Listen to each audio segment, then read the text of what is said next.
Hello friends, இன்றைக்கி நம்ம night has come episode 2 தான் பார்க்க போகிறோம். எபிசோட் ஸ்டார்டிங்லேயே எல்லா ஸ்டூடெண்ட்ஸும் கண்ணு முழிக்கிறாங்க. நம்ம ஹீரோயினுக்கு மாடியிலேருந்து கீழே விழுற மாதிரி ஒரு கெட்ட கனவு.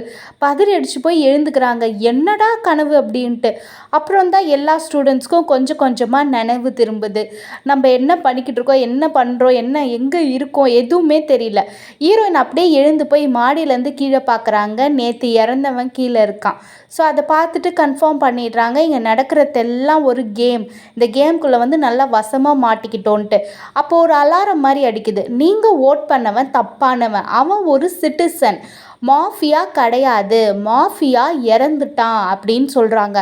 மாஃபியா இறந்துட்டானா? அப்போ இன்னொருத்தன் இறந்துருக்கானா? அப்போ இங்கே அவன் யாருன்னு தெரியலையே, அவன் எங்கே இருக்கான்னு தெரியலையேன்ட்டு ஸ்டூடெண்ட்ஸ்லாம் தேடி போகிறாங்க. அப்போ இன்னொரு ஸ்டூடெண்ட் அங்கே இறந்து போய் கிடக்கிறான். அவன் தான் ரியல் மாஃபியாவான். ஸோ மாஃபியாவை தப்பாக நீங்கள் கண்டுபிடிச்சிட்டனால 2 பேர் இறந்துருக்கான்.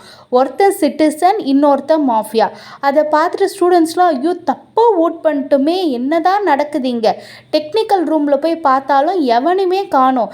இது என்ன இன்ஸ்டியூட்டு? எவனுமே இல்லை இங்கே. என்ன தான் நம்ம பண்ணுறதுன்ட்டு ஸ்டூடெண்ட்ஸ் எல்லாம் ரொம்பவே கன்ஃபியூஷனில் இருக்காங்க.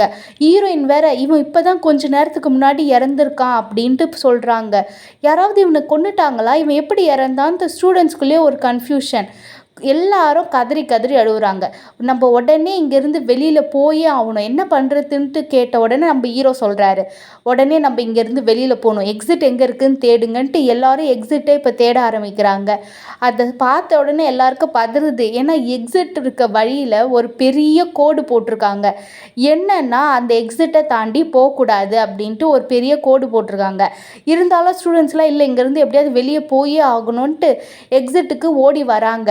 ஆனால் அந்த கோடு சுற்றி இன்ஸ்டியூட்டை சுற்றி போடப்பட்டிருக்கு. இங்கேருந்து எப்படி தப்பிக்கிறதுன்னு ஸ்டூடெண்ட்ஸ் எல்லாம் வெளில போகிறாங்க.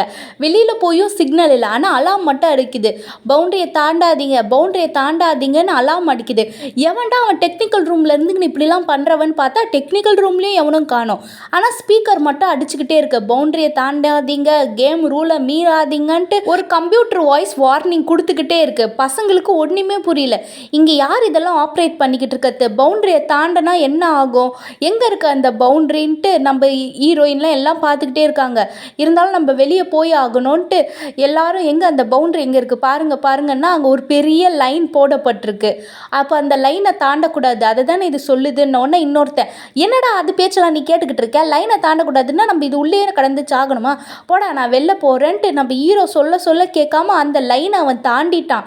தாண்டின உடனே நீ ரூலை மீறிட்ட, நீ இனி இந்த கேம்குள்ளே கிடையாதுன்ட்டு அவன் ஃப்ரெண்டு இன்னொருத்தன் அவனும் இவனை சேஸ் பண்ணிக்கிட்டு 2 பேரும் வெளில போய் நிற்கிறானுங்க. இப்போது அவ்வளோதான், பவுண்டரியை விட்டு போன உடனே 2 பேருக்கும் திரும்பி காதெல்லாம் கொய்யின்னு கேட்குது. திருப்பி பவுண்டரி நீங்கள் மீறிட்டீங்க, ரூலை மீறிட்டீங்கன்ட்டு திரும்பவும் நேற்று நடந்த மாதிரியே அவனுங்க கண்ணெல்லாம் அப்படியே வெள்ளையாயிடுது. எல்லோரும் ஷாக்கில் பார்க்குறாங்க. திரும்பவும் அவனுங்க கண்ட்ரோல்லே இல்லை, கண்ணெல்லாம் அப்படியே வெள்ளையாகி திரும்ப 2 பேரும் மாற்றி அடிச்சுக்க ஆரம்பிக்கிறானுங்க.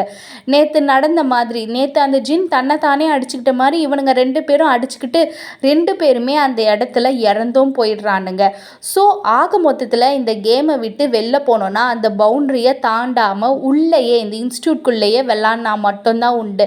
இன்ஸ்டியூட்டை விட்டு வெளில போகிறவங்க தானாகவே இறந்துருவாங்க அப்படின்ட்டு சொல்கிறாங்க. அது மட்டும் இல்லை, திரும்ப இப்போ யார் மாஃபியான்னு நம்ம இன்றைக்கி 12 மணிக்குள்ளே கண்டுபிடிச்சாகணும். இல்லைன்னா மாஃபியா அவனே இறந்துருவான், இல்லைன்னா சிட்டிசன் தப்பாக ஓட் போட்டால் சிட்டிசன் ஒருத்தன் இறந்துருவான். இந்த மாதிரி ஒரு கன்ஃபியூஷன் ஸ்டேட்டில் போய்கிட்டு இருக்க நம்ம ஸ்டூடெண்ட்ஸோட நிலமை, ஹீரோயினுக்கும் என்ன பண்ணுறதுனே தெரியாமல் நின்றுக்கிட்டு இருக்காங்க. ஆக மொத்தத்தில் ஸ்டூடெண்ட்ஸை தேடி டீச்சர்ஸும் வர மாதிரி இல்லை, ரொம்ப நேரம் வெயிட் பண்ணிட்டாங்க. அப்போ இந்த ரவுடி ஒருத்தர் இருந்தால, அவன் சேஃப்டி எக்யூப்மெண்ட் கீன்னு நிறைய இருக்குது, அந்த கீயை யாருக்குமே சொல்லாமல் எடுத்து பாக்கெட்குள்ளே வச்சுக்கிறான். நம்ம ஹீரோயின் மேலே ஏதாவது டவர் கிடைக்குமா அப்படின்ட்டு ஹீரோயினோட ஃப்ரெண்டு மாயாவும் போய் செக் பண்ணுறாங்க. அப்போ தான் ஹீரோ ஒரு விஷயத்த நோட் பண்ணுறாங்க. இந்த இன்ஸ்டியூட் சுற்றி மட்டும் இல்லை, இந்த காட்டை சுற்றி கூட அந்த பவுண்ட்ரி லைன் போடப்பட்டிருக்கு. அதாவது ஒரு கரெக்டாக ஒரு ஏரியாவை ஃபிக்ஸ் பண்ணி அந்த பவுண்ட்ரி பவுண்ட்ரி லைனை போட்டிருக்காங்க. ஸோ அந்த ஏரியாவுக்கு வெளியில் மக்கள் இருப்பாங்க. அப்போ நம்ம அந்த பவுண்ட்ரி லைனுக்கு வெளிலையும் போகாமல் அப்படியே இந்த காட்டு வழியாக உள்ளே போய் ஏதாவது மக்கள் தென்படுறாங்களான்னு பார்க்கலாம். ஸோ பவுண்ட்ரி லைனை தாண்டக்கூடாது, காட்டு வழிக்குள்ளே போய் மக்கள் இருக்காங்களா பார்க்கணும். இதான் இப்போ இவங்களோட ஐடியாவாக இருக்குது. இப்போ யார் அந்த காட்டுக்குள்ளே போகிறது? பசங்களுக்குள்ளே அவனுங்களுக்குள்ளேயே சண்டை வருது. நான் வரல அப்படி இப்படின்னு அவனுங்களே சண்டை போட்டுக்கிறாங்க. அப்புறம் சில பேர் நான் வரேன்ட்டு அவங்களே வாலண்டியராக வராங்க. சில பேர் நான் வரலன்ட்டு அங்கேயே இருந்துடுறாங்க. ஸோ ஹீரோ நான் போகிறேன்னு சொல்கிறாரு. ஹீரோயின் நானும் வரேன்னு சொல்கிறாங்க. ஆனால் ஹீரோயின் இல்லை நீ வேண்டாம், நீ இங்கேருந்து இவங்கெல்லாம் பார்த்துக்கோ, நான் போகிறேன்ட்டு ஹீரோ மட்டும் சொல்லிட்டு போகிறாரு. ஹீரோயினும் பத்திரமா போயிட்டு வான்னு சொல்கிறாங்க. இப்போ சில பேர் இந்த இன்ஸ்டியூட்குள்ளே இருக்காங்க, சில பேர் காட்டுக்குள்ளே போய் மக்கள் யாராவது இருக்காங்களா ஹெல்ப் பண்ணுறதுக்குன்ட்டு தேட போயிருக்காங்க. அப்போ ஒரு குரல், நம்ம ஹீரோயின் பேர் மியான்னு கூப்பிடுது. அது ஹீரோயினுக்கு பதறுது, யார் என்னை கூப்பிடுறதுன்ட்டு. நம்ம ஹீரோயின் ஃப்ரெண்டை பார்த்து கேட்குறாங்க, நீ என்னை கூப்பிட்டியான்ட்டு. நான் எதுவும் உன்னை கூப்பிடலையேடி. அப்போ அந்த குரல், ஏதாவது பிரம்மையாக இருக்கோ, வா நம்ம உள்ளே போகலான்ட்டு இங்கே இன்ஸ்டியூட்குள்ளே போகிறாங்க. இங்கே காட்டுக்குள்ளே பசங்களை காட்டுறாங்க, ஏதாவது தடயம் கிடைக்குதா, மக்கள் இருக்காங்களான்ட்டு. இங்கே அந்த ரவுடி கேங்கை காட்டுறாங்க. செகண்ட் ஃப்ளோரில் ஃபுட்டு இருக்கான், நம்ம வந்த வேலையை பார்ப்போன்ட்டு ஃபுட்டு எடுத்து சாப்பிட்டுட்டு இருக்கானுங்க. இங்கே நம்ம ஹீரோயினை காட்டுறாங்க. இங்கே இறந்தவங்க டெட் பாடிலாம் இருக்குது, அதெல்லாம் அவங்க பேரண்ட்ஸ் கிட்ட நம்ம பத்திரமா ஒப்படைக்கணும். ஸோ போலீஸ் வர வரைக்கும் நம்ம இவங்களெல்லாம் ஃப்ரீசர் ரூமில் வைக்கலாமா, மேலே ஒரு ஃப்ரீசர் ரூம் இருக்குன்ட்டு நம்ம ஹீரோயின் நல்ல விதமாக யோசிக்கிறாங்க. அப்போது ஃபோட்டோவும் எடுத்து வச்சுக்கிறாங்க, போலீஸ்க்கு ஆதாரம் கிடைக்கணுன்ட்டு. அப்போ ஒரு ஃபயர் எக்ஸிக்யூஷனை பார்க்குறாங்க. அதால் தன்னைத்தானே அடிச்சுக்கிட்டு இறந்துருக்கான் இவன். ஸோ இது எப்படி சாத்தியம்? அவனே அடிச்சுக்கிட்டானா? ஆமாம், இங்கே எல்லாரும் அப்படி தானே சாகுறாங்கன்ட்டு. ஆனால் ஹீரோயினுக்குள்ளே ஒரு டவுட்டு, அவனே அடிச்சுக்கிட்டாலா இல்லை வேறு யாருன்னா அடித்தாங்களா அப்படின்னு ஹீரோயினுக்கு மட்டும் சில டவுட் இருந்துக்கிட்டே இருக்குது. நம்ம ஹீரோயின் சொல்கிறாங்க, இவன் ஒரு மாஃபியா, அப்போ இங்கே ஒரு மாஃபியா மட்டும்தான் இருக்கணும்னு என்ன ரூலு? இன்னொரு மாஃபியா கூட இருந்திருக்கலாம்ல, அந்த இன்னொரு மாஃபியா இவனை அடித்து கொன்று இருக்கலாமே அப்படின்ட்டு ஹீரோயினுக்குள்ளே ஒரு டவுட் எழுந்துக்குது.